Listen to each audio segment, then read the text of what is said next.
വലപ്പാട് ഗ്രാമപഞ്ചായത്തിന്റെ ആഭിമുഖ്യത്തിൽ മണപ്പുറം സ്വിമ്മിംഗ് അക്കാദമിയിൽ വിജയകരമായി നീന്തൽ പരിശീലനം പൂർത്തിയാക്കിയ 65 വനിതകൾക്കായുള്ള സർട്ടിഫിക്കറ്റ് വിതരണം നടന്നു.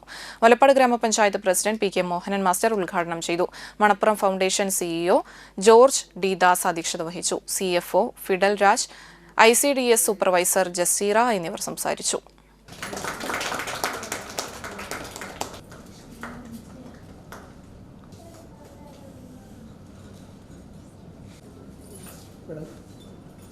Sandra എന്താ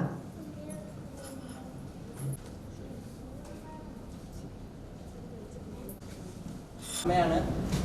ചെറുപ്പത്തിൽ ഭയങ്കര ആഗ്രഹമായിരുന്നു നീന്തൽ പഠിക്കണം. പക്ഷെ വെള്ളത്തിൽ വീട്ടിൽ പേടിച്ചിട്ട് അന്ന് പറ്റിയില്ല. ഇവിടെ വന്നപ്പോ നമുക്ക് എന്താ പറയുക, ഞങ്ങളുടെ മിസ്സുണ്ട്, അടിപൊളി മിസ്സാണ്.